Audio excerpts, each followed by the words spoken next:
বিয়ের পর মানুষ দীঘায় যায় হানিমুন করতে, আর তুমি আমাকে কোন গ্রামে নিয়ে আসলে? এই তুমি আমার স্বামীর সাথে এখানে কি করছো? দেখুন, আপনার কোথাও ভুল হচ্ছে, আমরা স্বামী স্ত্রী এখানে হানিমুনে এসেছি। না, ও আমার স্বামী। শুনুন, সাথী আমার বিয়ে করা বউ। তুমি আমাকে ভুলে গেলে? আর বিশ্বাস করো, আমি ওনাকে চিনি না। তুমি আমাকে চিনতে পারছো না? না। এই পাথরটাকে স্পর্শ করে দেখো, তোমার সব মনে পড়ে যাবে।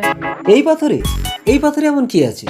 আর এই পাথরে স্পর্শ করলে আমার কি মনে পড়বে? ঠিক আছে, দেখি স্পর্শ করি।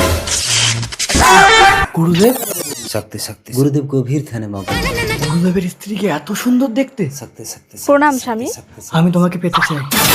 আগে বন্ধুরা, আপনারা যদি আমার মতো মাকে ভালোবেসে থাকেন তাহলে ভিডিওতে একটি লাইক করুন, আর বাবা মা দুইজনকে ভালোবেসে থাকলে একটি সাবস্ক্রাইব করুন, আর কমেন্টে বলে যান আপনি মুসলিম না হিন্দু। কি তুমি গুরু মাতার উপর কোন নজর দিচ্ছ? তোমার গুরুদেব জানলে তোমাকে ভস্ম করে দেবে। দাঁড়াও, গুরুদেবের ব্যবস্থা করে দিচ্ছি।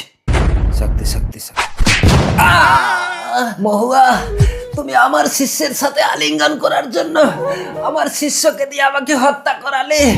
আমি অভিশাপ দিচ্ছি, আমি মরার সাথে সাথে তোমরা দুজন পাথরে পরিণত হবে। না না স্বামী, আমার কোনো দোষ নেই, তুমি আমাকে এরকম অভিশাপ দিও না। দেখো মহুয়া, আমার অভিশাপ